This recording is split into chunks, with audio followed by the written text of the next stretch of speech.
E vamos então agora falar do nosso último tópico, indo ainda dentro desses assuntos mais reflexivos da noite de hoje, para depois a gente finalizar com as pesquisas, beleza? Eu vi alguns jornais aqui no Brasil chamando a atenção para mais uma vez uma coisa que eu tenho orgulho de ter sido um dos primeiros a falar, que eu tenho prova disso. Eu falei assim, eu tenho até esse tweet, eu posso tentar recuperar aqui para vocês. É um tweet de 13 de agosto, tá? De 13 de agosto. Ó, a campanha de Kamala Harris fez um movimento muito eficaz. Ela largou o discurso da defesa pela democracia que tinha com Biden para uma defesa da liberdade. Liberdade de escolha, por exemplo, né? Que é a liberdade reprodutiva. É um movimento inteligente, pois tira dos republicanos o monopólio da liberdade. E aí eu comecei a refletir. E aí saiu nos jornais, né? Depois do discurso dela, saiu um editorial do Meio, aquele, não sei se vocês acompanham o Meio, o editor-chefe, se eu não me engano, é o Pedro Doria. E ele fez uma matéria junto com a outra jornalista do Meio sobre como como a campanha da Kamala Harris estava usando o termo liberdade. Inclusive, é a música da Beyoncé que ela entra no palco, é justamente essa, que fala sobre liberdade. E aí, numa primeira observação minha, foi que, pô, legal, porque ela consegue fazer com que esse termo não seja algo que é apenas defendido pelos republicanos. Então, ela também pode mobilizar esse conceito, só que talvez seja um pouquinho mais complexo do que isso. E aí, eu vou ter que voltar bastante no tempo agora. Porque depois da Guerra Civil, você tem a consolidação do Partido Republicano como partido nacional, assim, como o grande partido. Então, entre 1860, que é quando o Abraham Lincoln é eleito, até 1912, que é quando o Woodrow Wilson é eleito, apenas um presidente democrata foi eleito. Ele foi eleito em 2 oportunidades diferentes, mas apenas um democrata foi eleito. Então, o Partido Republicano era o partido mais forte. E era o partido vinculado ao big business, aos negócios, ao livre mercado. Os democratas eram mais protecionistas, defendiam as leis de Jim Crow no Sul. Os democratas foram historicamente ligados à escravidão, mais do que os republicanos. Era o Partido Sulista, o Partido Democrata. E aí, no final do século XIX, os dois partidos começam a ser atingidos por 2 fenômenos que eu já comentei aqui na live passada também: o populismo e o progressismo. De fato, com que os candidatos a presidentes tiveram que dialogar com esses 2 movimentos. E o Partido Republicano foi mais progressista, e aí isso está representado pelo Theodore Roosevelt, e o Partido Democrata foi mais para o populismo, porque o populismo ele tem como uma diferença do progressismo, que ele é mais nacionalista, xenófobo, e aí também por conta de ter uma definição do que é ser o nacional, do que é ser o americano, também é mais racista, principalmente naquela época, tá? Então, o Partido Democrata flertou muito com o populismo, o Partido Republicano flertou muito com o progressismo. E aí, só que dentro do Partido Democrata tem uma corrente progressista que vai surgindo e vai ganhando força, e é justamente essa corrente que é a corrente do Franklin Delano Roosevelt, que leva ele à presidência em 1932, e a partir de 1936 vai se transformar na corrente hegemônica dentro do Partido Democrata. E por que eu estou falando isso? Porque um dos movimentos importantes que esse grupo que levou o Franklin Delano Roosevelt para um caminho de um progressismo, que se apropriou de várias ideias progressistas que o próprio Woodrow Wilson tinha, mas o Woodrow Wilson tinha seu pé no populismo também, né? Ele era a favor da Ku Klux Klan, ele era a favor das leis de Jim Crow, mas ele tinha ideias progressistas no sentido mais internacionalista, né? Ele não tinha uma visão tão protecionista, por exemplo, dos Estados Unidos. Eles vão pegar essas ideias mais internacionalistas, da contribuição internacional e tal, e pensar na democracia como algo a ser expandido, mas eles vão ser progressistas no sentido do acesso ao Estado de bem-estar social. E aqui é um pulinho do gato. Por quê?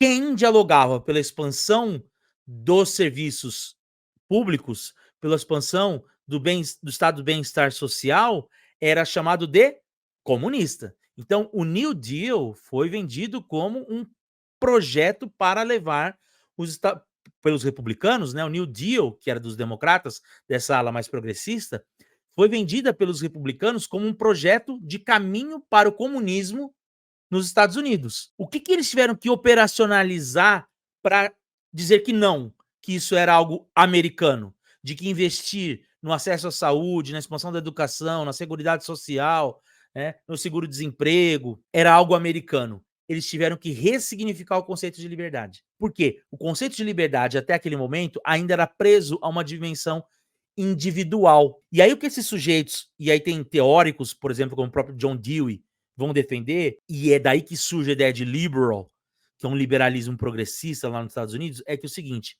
a liberdade só é atingida se nós tivermos um Estado que promova aos cidadãos igualdade. Eles vão falar o seguinte: a liberdade é o maior valor do liberalismo, mas sem a igualdade, jamais nós conseguiremos que todos tenham acesso à liberdade.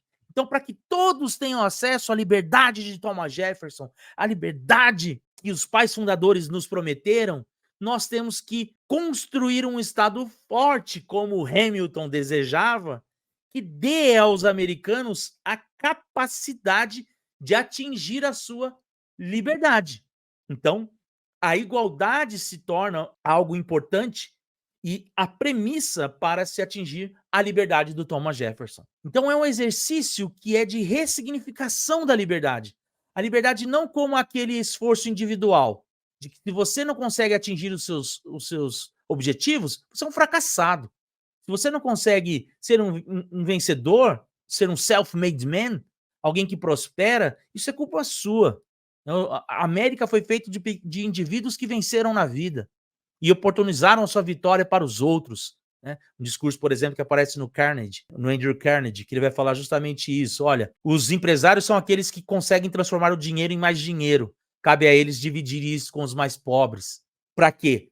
Para oportunizar que eles possam se educar e também se transformar em indivíduos vencedores. A ideia do eu vou te ensinar a pescar, eu não vou te dar a vara. E aí, essa galera desse progressismo, né, que vai crescendo dentro do Partido Democrata naquele momento, vai falando que não, que é preciso que o Estado crie um colchão de que sirva de suporte para que as pessoas tenham, enfim, a mesma oportunidade para atingirem a liberdade americana. Quem fala um pouco disso, um pouco não, bastante disso, é justamente o professor Flávio Limonsic, no seu livro sobre o New Deal. Eu vou aqui usar as palavras dele, ó. A ação do Estado na provisão social contribuiu para importantes transformações na cultura política americana. Em uma cultura fortemente marcada pela tradição da liberdade negativa, da defesa do indivíduo contra a ação do Estado, nos moldes da tradição legal vitoriana, o New Deal veio afirmar que os problemas então enfrentados pelos americanos, ao contrário do que muitos deles próprios acreditavam, resultavam menos de suas limitações individuais do que da ordem econômica e social vigente, cabendo, portanto, ao Estado provê-los, ao menos em parte, de suas necessidades básicas. Quem quiser entender isso, eu sugiro esse livro aqui que eu já sugeri naquele vídeo que eu fiz, né, sobre os manuais que eu indico, ó, The Story of American Freedom, do Eric Foner, que é justamente um passeio pela história dos Estados Unidos sobre como a liberdade foi ressignificada ao longo do tempo. E aí, nesse sentido, o que me parece, claro, eu não estou comparando a Kamala Harris com o Franklin Delano Roosevelt, nem estou comparando os democratas de hoje com os democratas daquela época, mas me parece que existe aí um esforço de tentar reformular a ideia de liberdade do que era professada pelos republicanos. Então, eles não estão simplesmente tomando dos republicanos uma bandeira, como a questão do patriotismo que eu falei. Mas na questão da liberdade, me parece que existe aí um esforço para ressignificar essa liberdade. E o que é mais interessante, justamente falando, olha, o Estado tem que te proteger para que ninguém invada as suas decisões individuais. Estranho, né? Tipo assim, olha, a gente tem que criar leis para que os governantes no futuro não possam mais tomar as suas liberdades individuais. A gente tem que ser eleito para não deixar que os republicanos entrem dentro do seu consultório, para não deixar que os republicanos decidam que seu filho vai ler ou não. A gente tem que criar mecanismos que protejam você da ação dos maus governantes, com o intuito de defender a sua liberdade. Eu acho isso bastante curioso, porque eu estava vendo então esse editorial do Meio, e eu pensando nisso, assim, não é só uma questão de falar sobre a liberdade ou trazer a liberdade como um assunto carro-chefe da campanha, mas é também falar da liberdade dentro de uma outra perspectiva, né. Não essa liberdade lei da selva, cada um por si, Deus por todos, que aparece no Partido Republicano, né. Então, se por exemplo, pô, a defesa das armas, o Tim Walz fala isso: "Ô, eu sou favorável das armas, mas isso não pode custar a vida do meu filho", né. Então é o uso da liberdade em prol de bens comuns. Fica aí a reflexão.